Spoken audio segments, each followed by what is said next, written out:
नमस्कार दोस्तों, आज की क्लास में हम महत्वपूर्ण शब्दों के फुल फॉर्म पर आधारित एमसीक्यू क्वेश्चन हल करेंगे, जो कि सभी प्रतियोगी परीक्षाओं के लिए बहुत महत्वपूर्ण है। इसी टॉपिक पे हमने 35 क्वेश्चन की क्लास पार्ट 1 में ऑलरेडी पढ़ा चुके हैं। अभी तक यदि आपने नहीं देखा है तो उसको ज़रूर देखें, लिंक डिस्क्रिप्शन में हम प्रोवाइड कर देंगे। और दोस्तों इस क्लास की नोट्स जो है हमारे टेलीग्राम चैनल में मिलेगी, जहाँ से आप डाउनलोड करके पढ़ सकते हैं। तो चलिए शुरू करते हैं, देखते हैं आज की क्लास का क्वेश्चन नंबर फर्स्ट क्या कह रहा है। तो क्वेश्चन नंबर फर्स्ट है, जो पीआईएल होती है, इसका फुल फॉर्म क्या होता है? दोस्तों हम आपको थोड़ा-सा बता देते हैं कि पीआईएल एक जनहित याचिका होती है, जो कि समाज के हित के लिए हाई कोर्ट या सुप्रीम कोर्ट में दायर की जाती है। इसका फुल फॉर्म क्या होता है? तो इसमें देखो नाम ही बता रहा है जनहित याचिका, जिसमें लोगों के हित के लिए इसमें सोचा जाए तो क्या होगा? देखो, पब्लिक इंटरेस्ट लिटिगेशन होगा, कि पब्लिक इंक्वायरी लिटिगेशन होगा, कि पब्लिक इन्वेस्टमेंट लिटिगेशन होगा, कि प्राइवेट इन्वेस्टमेंट लिटिगेशन होगा। तो सही उत्तर हो जाएगा इसका ऑप्शन ए राइट आंसर हो जाएगा, पब्लिक इंटरेस्ट लिटिगेशन। यानी इसमें पब्लिक का इंटरेस्ट लिटिगेशन, यानी जिसमें पब्लिक की या जन के हित के लिए ध्यान दिया गया हो, उस याचिका को पीआईएल कहते हैं। इस प्रकार से आपको याद हो जाएगा, इसमें पब्लिक, पी से पब्लिक, इस इंटरेस्ट, एल से लिटिगेशन। नेक्स्ट क्वेश्चन देखें कि जो ईवीएम है, इसको फुल फॉर्म क्या होता है? ईवीएम आपके वोट जिससे वोटिंग करते हैं, ईवीएम मशीन होती है, इसका फुल फॉर्म क्या होता है? इलेक्ट्रॉनिक वोटिंग मशीन, कि इलेक्ट्रॉनिक वेंडिंग मशीन, कि इलेक्ट्रॉनिक वोटिंग मशीन, कि नन? तो सही उत्तर हो जाएगा इसका इलेक्ट्रॉनिक वोटिंग मशीन, इसका ईवीएम का फुल फॉर्म हो जाएगा। आपको यहाँ कंफ्यूज हो सकती है कि इलेक्ट्रिक वोटिंग मशीन होगा कि इलेक्ट्रॉनिक वोटिंग मशीन होगा, तो आपको थोड़ा इसमें ध्यान देना, जिसमें इलेक्ट्रॉनिक लिखा हुआ है वो ईवीएम का फुल फॉर्म हो जाएगा, इलेक्ट्रॉनिक वोटिंग मशीन होगा। इसके बाद नेक्स्ट क्वेश्चन देखें कि नासा, एनएएसए, जो नासा होता है रिसर्च सेंटर, इसका फुल फॉर्म क्या होता है? National aeronautics and space administration, कि नॉर्थ अटलांटिक स्पेस एजेंसी, कि northern airborne and space agency, के उपयुक्त में से कोई नहीं। तो इसका जो सही उत्तर हो जाएगा आपका national aeronautics and space administration, जो नासा का फुल फॉर्म हो जाएगा। नेक्स्ट क्वेश्चन देखें, ये अमेरिका में है, नासा जो है अमेरिका की स्पेस एजेंसी है, तो वहाँ का इसका फुल फॉर्म ये हो, ऑप्शन ए राइट आंसर हो जाएगा। नेक्स्ट क्वेश्चन देखें कि आरटीजीएस है, इसका पूरा फॉर्म जो है, फुल फॉर्म, इसका पूरा रूप क्या होता है? तो जो आरटीजीएस है, ये बैंक में होता है, जिससे हम पैसे का लेन देन करते हैं। ज़्यादा अमाउंट में जब हमको पैसा ट्रांसफर करना होता है, तो हम आरटीजीएस के थ्रू करते हैं, एक अकाउंट से दूसरे अकाउंट में आसानी से भेज सकते हैं। तो इसका फुल फॉर्म क्या होता है, ये पूछ रहा है। रैपिड ट्रांसफर ग्रॉस सेटलमेंट, कि रियल टाइम ग्रॉस सेटलमेंट, कि रैपिड ट्रांजैक्शन गवर्नमेंट सेटलमेंट, कि रियल ट्रांजैक्शन ग्रॉस सेटलमेंट? तो सही उत्तर हो जाएगा इसका रियल टाइम ग्रॉस सेटलमेंट, इसका सही उत्तर होगा, यानी ऑप्शन बी राइट आंसर हो जाएगा इसमें से। नेक्स्ट क्वेश्चन देखें कि S I D B I, SIDBI जो है, इसका फुल फॉर्म क्या होता है? सिडबी का, कि इसका होता है small innovation development banker institute, कि small industry development banker institute, कि small industry development bank of India, कि small industrial designed bank of India? तो जो सिडबी का फुल फॉर्म होता है small industry development bank of India, यानी option C इस प्रश्न का सही उत्तर हो जाएगा। Small industry development bank of India SIDBI का फुल फॉर्म होता है। नेक्स्ट क्वेश्चन देखिए कि जो नाबार्ड होता है, इसका फुल फॉर्म क्या होता है? जो ये कृषि होते हैं, इनके लिए यानी बैंक जो होता है, उसको नाबार्ड, उनके कृषि के किसानों के लिए बैंक होता है, मेनली जो है कृषि से संबंधित। तो इसका फुल फॉर्म देख लीजिए, national bank for agriculture and resource development, कि national bank for agriculture and rural development, कि national bank for Asian research development, कि national bank for agri related development?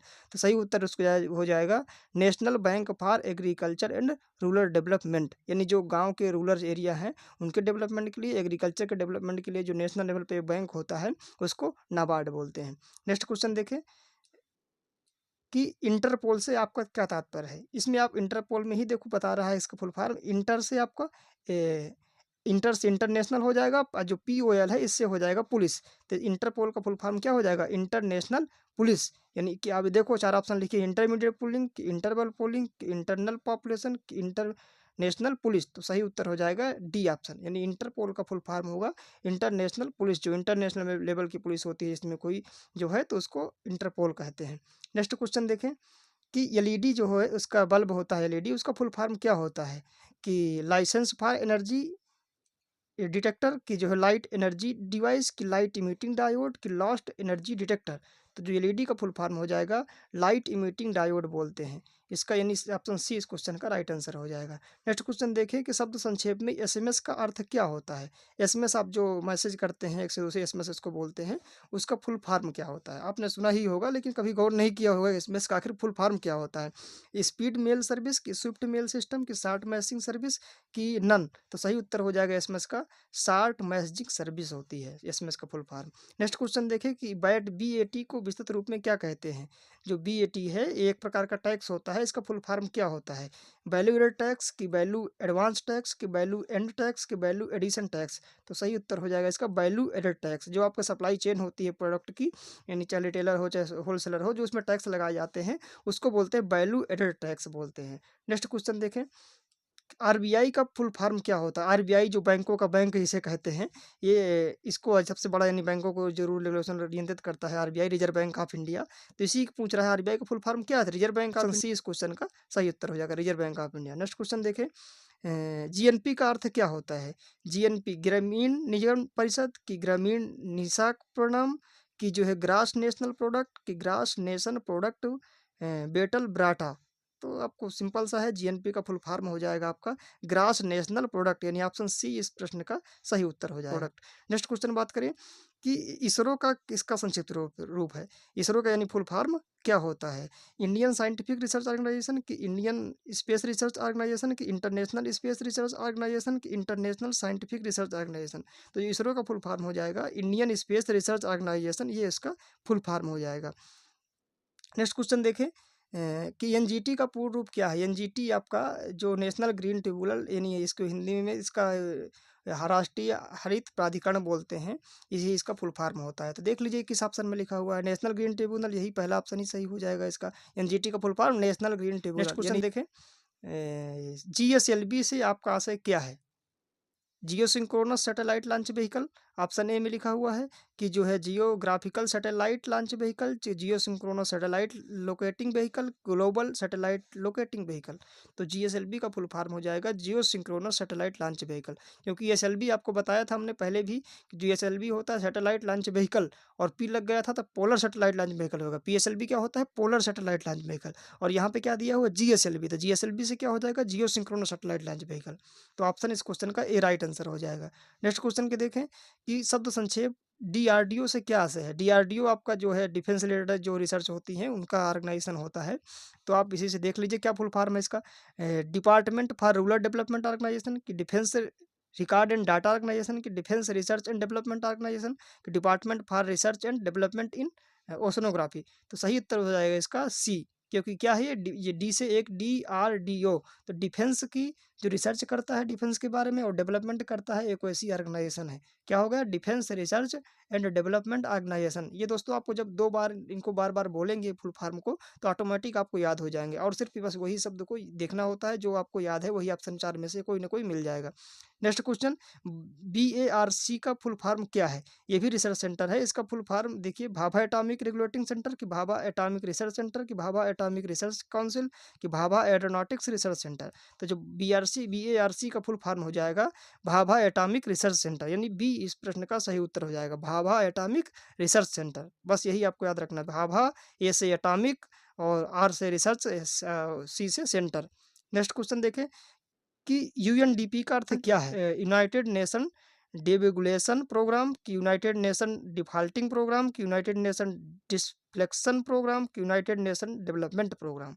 तो सही उत्तर होगा इसका option D, united nation development programme. IRDA का full form क्या है? IRDA insurance regulatory and development authority है, कि international reconstruction and development association है, कि इंडियन रोड डेवलपमेंट एजेंसी है, कि international refinance and development association है। तो जो आईआरडीए का फुल फॉर्म होता है insurance regulatory and development authority है, यानी जो बीमा जितने भी हमारे होते हैं, चाहे एलआईसी का बीमा हो या जो भी हो, इनको जो रेगुलेट करती है, इनके नियम कानून, कितने इंटरेस्ट लगाना है, कितना कुछ जो सारे जो ही रूल होते हैं इससे बीमाओं से संबंधित, वो आईआरडीए डिसाइड करती है। इंश्योरेंस रेगुलेटरी है, एक तरह से इंश्योरेंस के संबंधित रेगुलेट करती है, डेवलपमेंट अथॉरिटी है। तो आईआरडी का फुल फॉर्म आपको ध्यान रखना है कि ये क्या है, insurance regulatory and development authority है। नेक्स्ट क्वेश्चन देखिए कि बीआईएफआर से आपका क्या तात्पर्य है? बीआईएफआर से आपका फुल फॉर्म क्या होता है? Board for infrastructure and financial reconstruction, की board for industrial and financial reconstruction, की board for industry and factory rehabilitation, की building and infrastructure financial restructuring. तो सही उत्तर हो जाएगा BIFR का board for industrial and financial reconstruction. यानी क्या होगा, ये एक ऐसा बोर्ड है जो कि जो इंडस्ट्रियल और इंडस्ट्री जो पैसे की कमी के कारण से डूब गई हैं, उनको थोड़ा बहुत फाइनेंस करता है, जिससे वो दोबारा फिर से वो ग्रो कर सके, फिर से वो बिजनेस, वो कंपनी या कोई भी है इंडस्ट्री ग्रो कर सके, उसके लिए एक BIFR बनाया गया था। ये ऐसा बोर्ड है जो कि इंडस्ट्रियों को पैसा दे करके उसको फाइनेंशियल करता है, जिससे उनका रिकंस्ट्रक्शन हो सके। तो इससे याद हो जाएगा board for industrial and financial reconstruction. Next question देखिए, WTO का पूरा रूप क्या है? कि वर्ल्ड लाइफ थेरापेटिक ऑर्गेनिज्म, कि वर्ल्ड ट्रेड ऑर्गेनाइजेशन, कि वर्ल्ड टेलेमेटिक्स ऑर्गेनाइजेशन, कि नन। तो WTO का जो फुल फॉर्म हो जाएगा, ये हो जाएगा वर्ल्ड वर्ल्ड ट्रेड ऑर्गेनाइजेशन, यानी इसको बोलते हैं विश्व व्यापार संगठन। WTO का फुल फॉर्म हो जाएगा वर्ल्ड ट्रेड ऑर्गेनाइजेशन, यानी व्यापार करने के लिए जो विश्व स्तर पर एक संगठन होती है, उसको बोलते हैं WTO। नेक्स्ट क्वेश्चन देखें, 56 क्वेश्चन क्या कह रहा है कि NSDL का पूरा नाम क्या है? नेशनल सेफ्टी डिपॉजिटरी लिमिटेड, कि नेशनल सिक्योरिटी डेवलपमेंट लिमिटेड, कि नेशनल सेफ्टी डेवलपमेंट लिमिटेड, कि नेशनल सिक्योरिटीज डिपॉजिटरी लिमिटेड। तो सही उत्तर हो जाएगा NSDL का नेशनल सिक्योरिटीज डिपॉजिटरी लिमिटेड, इसका NSDL का फुल फॉर्म हो जाएगा। ये दोस्तों देख रहे हैं सारे प्रश्न आए हुए हैं, आपको हो सकता है कठिन लग रहे होंगे, अगर नहीं आ रहे होंगे, या आ रहे होंगे हो सकता है सरल लग रहे होंगे, लेकिन हम ना आ रहे हैं सरल से मतलब है हमको, ना हम कठिन से मतलब है, हम वो पढ़ा रहे हैं जो पिछले परीक्षाओं में प्रीवियस ईयर में आ चुके हैं। इसलिए सारे क्वेश्चन आपके लिए महत्वपूर्ण हो जाते हैं, चाहे वो सरल हो या कठिन। सरल वही होता है जो आपको आ रहा होता है, जो नहीं आ रहा होता वही कठिन लगता है। ओपेक का अर्थ क्या है देखते हैं। Oil and petroleum exporters country, की organisation of petroleum exporters country exporters company, की organisation of project in equipment corporation, की oil petrol and energy commission. Organisation of petroleum exporters exporters countries, यानी क्या हो गया, एक ऑर्गेनाइजेशन है किसका, पेट्रोलियम एक्सपोर्ट करती हैं, जो जो पेट्रोल एक्सपोर्ट करती हैं उन कंट्रियों का ये क्या है, ऑर्गेनाइजेशन है, ओपेक। तो आपको बस इसका मतलब अगर अर्थ एक बार याद होगा ना, तो आप फुल फॉर्म निकालने में इजी होगा, इसलिए हम थोड़ा अर्थ भी बता दे रहे हैं कि इसका अर्थ क्या हो रहा है, नहीं तो सिर्फ हम इसका फुल फॉर्म पढ़ दें तो अब उससे भी आप पहुंच जाएंगे। लेकिन अगर ये ओपेक क्या होता है आपको मालूम है, तो ऑटोमेटिक इसका फुल फॉर्म पहुंचने में आपको गेस होगी, थोड़ा आसानी मिलेगी। नेक्स्ट क्वेश्चन देखिए, निम्नलिखित में से ATP का कौन सा विस्तार सही है? ATP आपका जो है, जिसको एनर्जी करेंसी बोलते हैं, जो कि माइटोकॉन्ड्रिया बनती है, तो इसको ATP का फुल फॉर्म क्या होता है? Adenosine triphosphate, adenine triphosphate, adenosine tetraphosphate, कोई भी विकल्प सही नहीं है। जो ATP है इसका फुल फॉर्म हो जाएगा एडिनोसिन ट्राइफॉस्फेट। आपको याद रखना है कि ए से एडिनोसिन, टी से ट्राई, पी से फास्फेट, एडिनोसिन ट्राइफॉस्फेट ATP का फुल फॉर्म हो जाएगा। तो इस प्रकार से ये आपके दोस्तों ये 57 क्वेश्चन हो गए। 58 क्वेश्चन है, WLL का अर्थ क्या है? विदाउट लीवर लाइन, की विदाउट लोकल लाइन, की वायरलेस इन लोकल लूप, की वायरलेस इन लूप लाइन। तो जो WLL है इसका फुल फॉर्म हो जाएगा वायरलेस इन लोकल लूप। ये क्या होता है दोस्तों, जब हम वैसे जनरली फ़ोन से कॉल करते हैं, लेकिन कुछ कॉल ऐसी होती है जिनमें ये सीधे हम लैंडलाइन नंबर से STD कॉल से होती है, उसको बोलते हैं वायरलेस इन लोकल लूप, उस कॉल को बोलते हैं, जिसको हम लगाएंगे सीधे उसी को लग जाएगा। नेक्स्ट क्वेश्चन देखिए, नीति आयोग का फुल फॉर्म क्या है? नीति आयोग जो कि 2015 से स्टार्ट हुआ था, जिसका अध्यक्ष प्रधानमंत्री होता है। एक ऐसा आयोग है, इसको थिंक टैंक भी कहते हैं। इससे क्या होते हैं, जो भी देश के बारे में हमारी योजनाएं बनाई जाती हैं, वो इसके नीति आयोग के जो सदस्य होते हैं वो डिसाइड करते हैं। तो वो पूछ रहा है नीति आयोग का क्या आपका जो है फुल फॉर्म क्या है? National institute for technology India, national institute for tribal India, national institution for transforming India, national intelligence of tribal India. तो नीति आयोग का फुल फॉर्म हो जाएगा national institution of transforming India, यानी जो इंडिया को transform करने के लिए एक राष्ट्रीय स्तर पर एक क्या है, संस्था है। तो नेशनल इंस्टीट्यूट है, राष्ट्रीय स्तर पर एक संस्था है फॉर ट्रांसफार्मिंग इंडिया। ठीक, तो इस प्रकार से आप नीति आयोग का फुल फॉर्म याद रख सकते हैं। नेक्स्ट क्वेश्चन देखें कि जो IRA है, इससे अभिप्राय क्या है आपका? IRA का फुल फॉर्म क्या होता है? आयरिश रिपब्लिक आर्मी, की इंडिपेंडेंट रिपब्लिकन आर्मी, की आयरिश रिपब्लिकन एसोसिएशन, की इश्यू रिपब्लिकन आर्मी। तो IRA का फुल फॉर्म हो जाएगा दोस्तों आयरिश रिपब्लिकन आर्मी, यानी ये जो है क्या है, एक रिपब्लिकन आर्मी है। तो इस प्रकार से दोस्तों आपके आपके क्वेश्चन आज की क्लास समाप्त होती है। और नेक्स्ट जो है बचे हुए क्वेश्चन हम जो ऐसे आपको दिख रहे हैं नेक्स्ट पार्ट में कराएंगे, उसकी लिंक हम डिस्क्रिप्शन में प्रोवाइड कर देंगे। और उम्मीद करता हूँ क्लास पसंद आई होगी। हमारा हौसला बढ़ाने के लिए वीडियो लाइक कर दें और चैनल सब्सक्राइब कर लें। Thank you so much. जय हिंद, जय भारत।